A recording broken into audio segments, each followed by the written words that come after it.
Assalamu alaikum dear student, I am Sayyida Arba Fatima. We are doing chapter number 11, chords and arcs, grade 10th.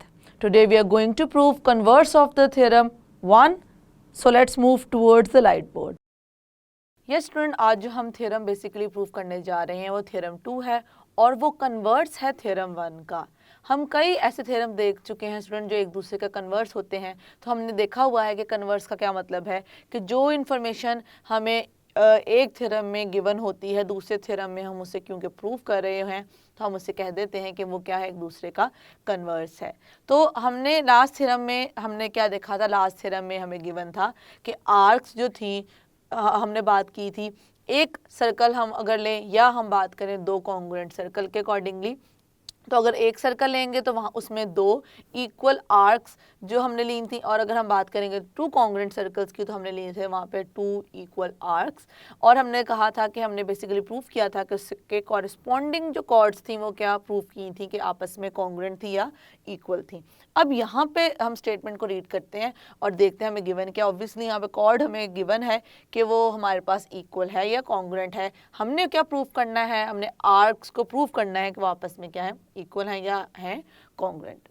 चलते हैं statement की तरफ. If two chords of a circle, अब देखें वही हमने बात की है कि अगर हम एक सर्कल लें उसकी दो कॉर्ड्स ले लें या हम बात करें और ऑफ कॉन्ग्रुएंट सर्कल्स या हम ले लें दो सर्कल्स और उनकी हम बात करें कॉर्ड्स की. क्या मतलब है इसका, मतलब इस तरीके से मैं या दो सर्कल्स ले लूं या मैं बात करूं एक सर्कल की, एक सर्कल ले लूं उसमें मैं कॉर्ड ले लूं, एक ये कॉर्ड ले लूं स्टूडेंट और ले लूं एक ये कॉर्ड. तो मैं कह दूं ये दोनों कॉर्ड्स आपस में क्या हैं, कॉन्ग्रुएंट हैं. ये मैं पहले ही बता दूं कि ये कॉन्ग्रुएंट हैं. तो मुझे अब प्रूफ क्या करना है, प्रूफ ये करना है कि इससे इसकी जो कॉरेस्पॉन्डिंग आर्क्स हैं जो कि है एक ये और है एक ये, इनको प्रूव करना है कि क्या है, कॉन्ग्रुएंट है. तो अगर हम एक सर्कल लें उसमें हम सेम कर दें या हम कर लें बात दो कॉन्ग्रुएंट सर्कल्स की और उसमें सेम चीज़ को कर दें प्रूफ, तो हमने बेसिकली यही करना है इस थ्योरम में. आर इक्वल देयर, अब हमने किनको इक्वल कहा है स्टूडेंट, यहाँ पर करते जाते हैं इनको मार्क. हम बात कर रहे हैं कॉर्ड्स की और उन्हें हमने क्या कह दिया, वो क्या है स्टूडेंट, वो इक्वल हैं. And their corresponding arcs minor major semi circle are congruent. ये हमने क्या करना है स्टूडेंट, प्रूफ करना है. मैंने आपको पहले भी बताया था कि अगर इफ़ के बाद हम देखेंगे तो वो हमारे पास गिवन है. तो या हम वर्ड देन देखते हैं या हम देखते हैं कि कॉमा या किसी चीज़ से बात को किया गया है सेपरेट. तो हमने देखा कॉमा की मदद से यहाँ पर उन्होंने सेपरेट कर दिया और हमें पता है कि इसके बाद जो स्टेटमेंट लिखी हुई है उससे हमने क्या कर रहे हैं, उससे हमने बेसिकली करना है प्रूफ. प्रूफ हमने ये करना है कि जो हमारे पास कॉरेस्पॉन्डिंग आर्क्स आएंगी वो भी क्या हैं, कॉन्ग्रुएंट हैं. तो बेसिकली हम देख रहे हैं कि जो आर्क हैं माइनर भी हो सकती हैं, मेजर भी हो सकती हैं और हो सकती हैं सेमी सर्कुलर. तो क्या मतलब है मेजर, माइनर और सेमी सर्कुलर का. स्टूडेंट यहाँ पे देखें, अगर मैं यहाँ पे ड्रॉ करूँ सर्कल कुछ इस तरीके से, लुक एट हियर. अब स्टूडेंट यहाँ पे अगर मैं ये आर्क ले लेती हूँ यहाँ से यहाँ तक, let's suppose this is L and this is M, और ये मेरे पास आ गई एक आर्क. अब ये आर्क मैंने ली और बाकी जो आर्क बच गई वो क्या आ गई मेरे पास, ये आ गई छोटी आर्क. और इसके अलावा भी तो स्टूडेंट यहाँ पे आर्क मुझे कोई नजर आएगी और मैं यहाँ पे एक और पॉइंट दे देती हूँ लाइक एल एम और यहाँ पे कर देती हूँ एन, यहाँ पे आ जाएगा एल एम और यहाँ पे मैं कर देती हूँ पी. अब स्टूडेंट यहाँ पर देखें एल एन एम या एल एम एन, हम बेसिकली उसका अगर इस तरीके से हम लें कि एल एन और N, basically L N M arc है हमारे पास और एक आर्क कौन सी है, एल पी एम. अब स्टूडेंट देखें इन दो आर्क्स में हम देख सकते हैं कि ये हमारे पास छोटी आर्क और ये हमारे पास क्या है, बड़ी आर्क. तो जो हमारे पास छोटी आर्क होगी स्टूडेंट हम उसे क्या कहेंगे, छोटी आर्क को हम कहेंगे minor arc, ARC arc, and the major arc will be this one, M major arc.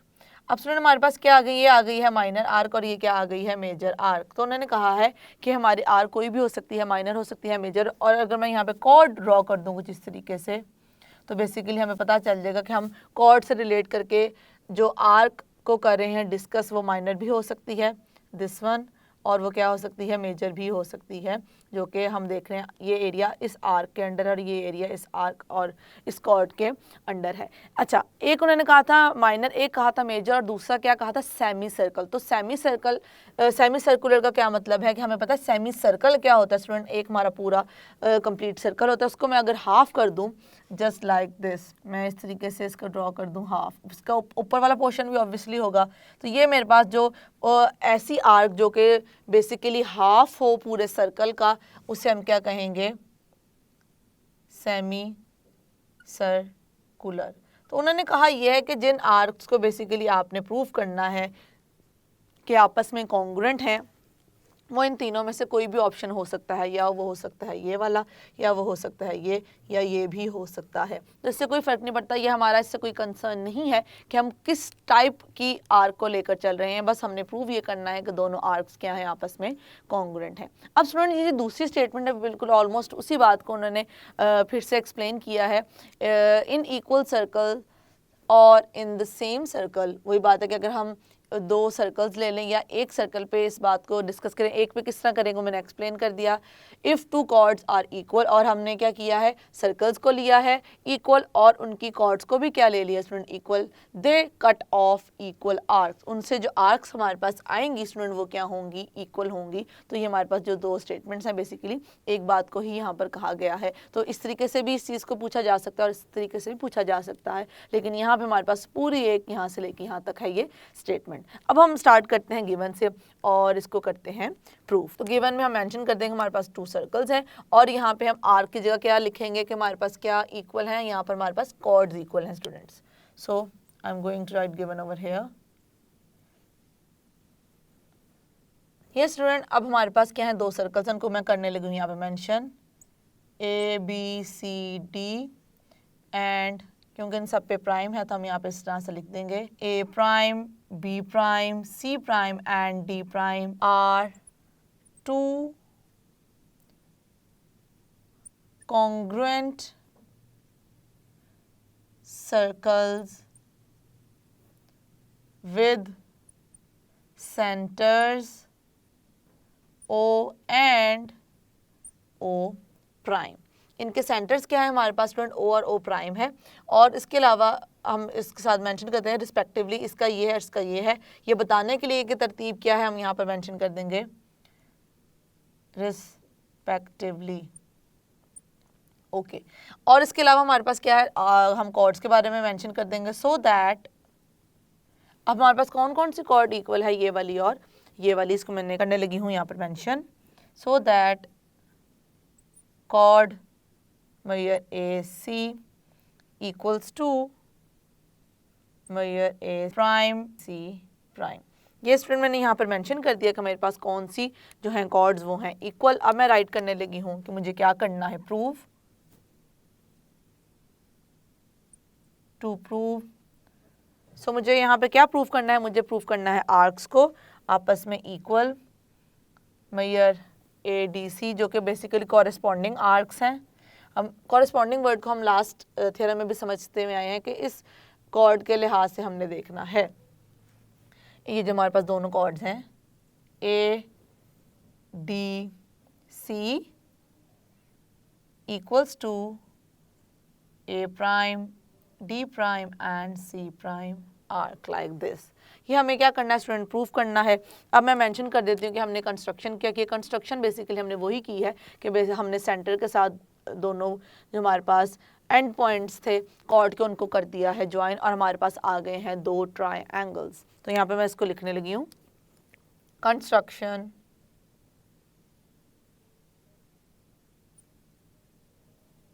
Construction में क्या किया हमने, join O with A, join O with A, O with C। उसके बाद हम बात करेंगे O प्राइम के accordingly, O prime with A prime and O prime with C prime. ये स्टूडेंट हमारी यहाँ पर हो गई है कंस्ट्रक्शन कंप्लीट। अब हम चलते हैं अपने प्रूफ की तरफ।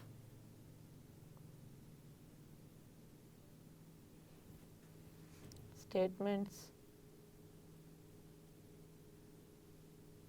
और उसके हम यहाँ लिख देंगे रीजंस। अब स्टूडेंट देखिए हम इसको किस तरीके से प्रूव करने जा रहे हैं और आर्क्स को, जिस तरह हमने लास्ट लेक्चर में इसको डिस्कस किया था पॉइंट को, कि हमारे पास जो सेंट्रल एंगल है वो डिपेंड करता है, आर्क जितनी बड़ी होगी हमारा सेंट्रल एंगल उतना बड़ा होगा, जितनी आर्क छोटी होगी हमारा सेंट्रल एंगल होगा उतना छोटा।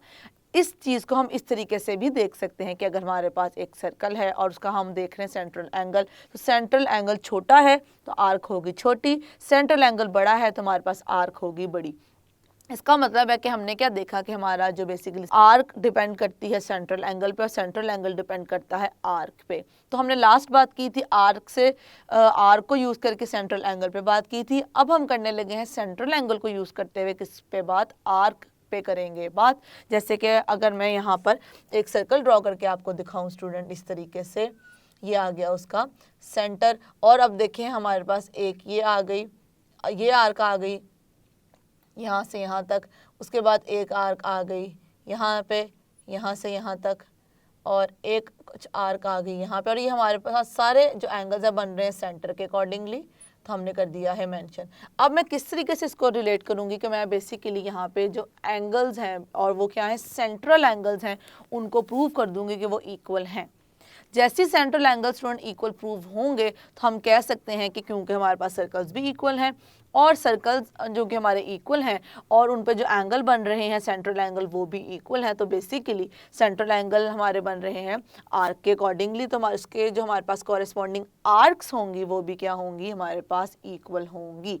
तो अब एंगल को प्रूव करने के लिए वो हमारे पास इक्वल है, हम क्या करेंगे, पहले तो हमने आर्क्स को यूज़ करके एंगल को कह दिया था कि वो इक्वल है। बेसिकली अब मैं करूँगी यहाँ पर किस कॉन्सेप्ट को यूज़, मैं जो कॉन्सेप्ट यूज़ करने जा रही हूँ वो है इन दोनों ट्रायंगल्स को मैंने प्रूव करना है कि कॉन्ग्रुएंट है। तो स्टूडेंट जैसे ही मैं प्रूव कर दूंगी कि दोनों ट्रायंगल्स कॉन्ग्रुएंट है, और जाहिर सी बात है क्योंकि मैंने इनको कॉन्ग्रुएंट प्रूव करने के बाद एंगल वाला कॉन्सेप्ट अप्लाई करना है, क्योंकि ट्रायंगल्स कॉन्ग्रुएंट हैं तो इनके कॉरेस्पॉन्डिंग साइड्स और कॉरेस्पॉन्डिंग एंगल्स भी कॉन्ग्रुएंट होता है, हमें पता है। तो हम कॉरेस्पॉन्डिंग एंगल को लेकर चलेंगे, हम कह देंगे कि दोनों एंगल्स इक्वल हैं। रीज़न क्या बताएंगे, क्योंकि हमारे पास दोनों ट्रायंगल कॉन्ग्रुएंट है और हमारे पास कॉन्ग्रुएंट जो एंगल्स होते हैं दोनों ट्रायंगल्स के वो होते हैं इक्वल या कॉन्ग्रुएंट।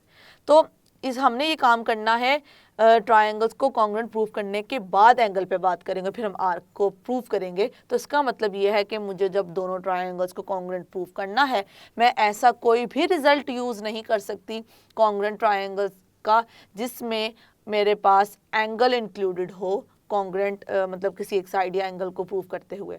तो मैं कोई ऐसा रिजल्ट यूज़ करूँगी स्टूडेंट जिसमें एंगल को डिस्कस ना किया जाए। तो हमारे पास एक ऐसा रिजल्ट है जो है basically side side side congruent to side side side. इसका मतलब है कि इन दोनों को मैं प्रूव करने के लिए कि ये आपस में क्या है, कॉन्ग्रुएंट है, मैं सिर्फ तीनों साइड्स को यहाँ पे मेंशन करूँगी कि किस तरीके से वो कॉन्ग्रुएंट हैं दोनों ट्रायंगल्स के। अब इसे मैं कर देती हूँ यहाँ mention, in triangle OAC which corresponds to the triangle O prime, A prime and C prime। अब ये हमारे पास दो ट्रायंगल्स हैं जिनको मैंने कर दिया स्टूडेंट मेंशन। अब मैं वन बाय वन इनकी साइड्स को करने जा रही हूँ डिस्कस। तो देखिएगा मैं पहले किस साइड से करने जा रही हूँ अपनी डिस्कशन को स्टार्ट। मेयर साइड OA, जो कि हमें पता है कि दो इक्वल हमारे पास सर्कल्स हैं और उन दो इक्वल सर्कल के ये रिप्रेजेंट कर रहे हैं रेडियस को। तो हमें पता है एक सर्कल हो उसके जितने मर्जी रेडियस हो वो भी इक्वल होते हैं, और दो इक्वल सर्कल के जो रेडियस होते हैं वो भी आपस में क्या होते हैं, इक्वल होते हैं। तो मैं यहाँ पर इसको कर दूंगी मेंशन। रीजन क्या लिखूंगी स्टूडेंट, रीजन वही लिखूंगी, radii of equal circles, radii of equal circles.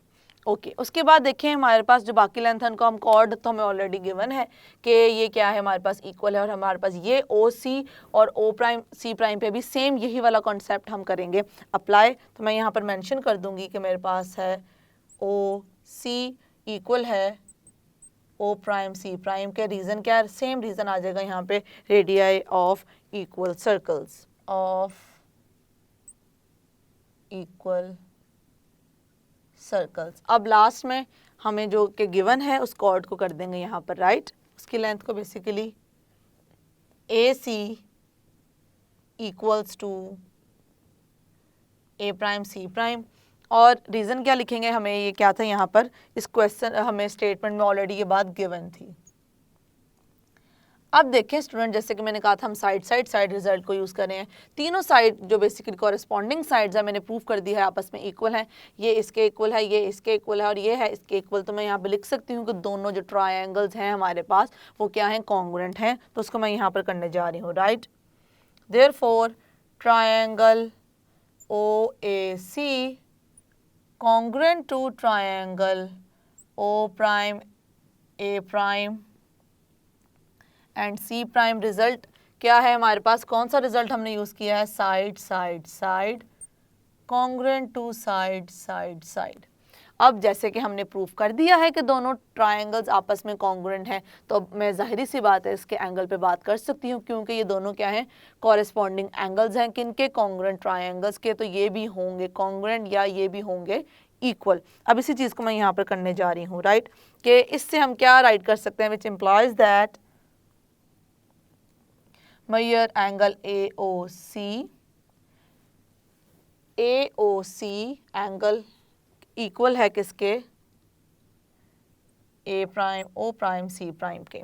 अब ये हमारे पास क्या है, हमारे पास इक्वल आ गए हैं। रीज़न क्या है, रीज़न स्टूडेंट मैंने आपको ऑलरेडी बता दिया है कि हम क्योंकि ले रहे हैं दो कॉन्ग्रुएंट ट्रायंगल्स को हम कॉन्ग्रुएंट प्रूव कर चुके हैं, तो ये हैं इनके कॉरेस्पॉन्डिंग एंगल्स हैं दो कॉन्ग्रुएंट ट्रायंगल्स के। ओके, अब हम एंड पे जैसे कि हमने यहाँ पे लिख दिया है कि जो हमारे पास एंगल्स आ रहे हैं वो हैं कॉन्ग्रुएंट। तो मैंने पहले ही कह दिया था कि हम यहाँ पे बेसिकली सेंट्रल एंगल से बात करेंगे आर्क के अकॉर्डिंगली। हमारे पास क्या है रिजल्ट, या हमारे पास कॉन्सेप्ट ये है, हमने जो लास्ट भी पढ़ा था, पहले हमने आर्क को सेंट्रल एंगल से रिलेट किया था, अब हम सेंट्रल एंगल को करेंगे आर्क से रिलेट। क्या मतलब, अगर दोनों सेंट्रल एंगल हमारे पास इक्वल हैं तो इसका मतलब ये है जो उनके कॉरेस्पॉन्डिंग आर्क्स हैं वो भी क्या हैं, इक्वल हैं। ये बात अब मैं बहुत आराम से यहाँ पर कर सकती हूँ मेंशन। हेंस अब मैं यहाँ पे आर्क्स के बारे में लिखूंगी, मैं ये arc ADC equals to A prime D prime and C prime arc. अब यहाँ पे रीजन हम लिख देंगे, arcs corresponding arcs corresponding to equal central angles। ये स्टूडेंट हमने इसको प्रूव करना था, इसको हम कर चुके हैं प्रूफ कि हमारे पास जो दोनों आर्क्स हैं वो क्या हैं, आपस में इक्वल हैं। ये हम पहले ही बता चुके हैं कि वो मेजर हो, माइनर हो या हो सेमी सर्कुलर, इससे हमें फ़र्क नहीं पड़ता, कोई भी हो सकती है ऑब्वियसली, बट हमने यहाँ पर डिस्कस सिर्फ ये करना था कि ये दोनों आपस में इक्वल हैं। तो यही बात हम अगर एक सेम सर्कल पे रख के करें या हम दो कॉन्ग्रुएंट सर्कल्स को लेकर करें तो स्टूडेंट हम दोनों ही में इस बात को कर सकते हैं प्रूव। आई होप कि आपको स्टेटमेंट जिस तरीके से हमने प्रूव की है वो समझ में आ गई है। ये स्टूडेंट आज का थ्योरम प्रूफ करने के बाद हमें यह पता चल चुका है कि अगर हमारे पास आर्क्स हों गिवन दो हमारे पास इक्वल सर्कल्स की, तो हम कॉर्ड्स को प्रूव कर सकते हैं कि उनकी लेंथ कॉरेस्पॉन्डिंग कॉर्ड्स इक्वल हैं। और अगर हमारे पास कॉर्ड्स गिवन हों कि वो हमारे पास टू इक्वल सर्कल्स की या कॉन्ग्रुएंट सर्कल्स की हमारे पास इक्वल लेंथ में गिवन हैं, तो हम आर्क्स को कर सकते हैं प्रूफ। अब ये दोनों ही हमारे पास एक हमें रिजल्ट देती हैं, दोनों अगर हम कंबाइन कर दें थ्योरम्स के रिजल्ट्स को तो हमें ये पता चलता है कि किस तरीके से आर्क्स को हम रिलेट कर सकते हैं कॉर्ड के साथ और कॉर्ड को रिलेट कर सकते हैं आर्क के साथ। आई होप कि जिस तरीके से हमने इस थ्योरम को प्रूफ किया है वो सारे पॉइंट हो चुके हैं clear. See you in the next lecture. अल्लाह हाफिज़।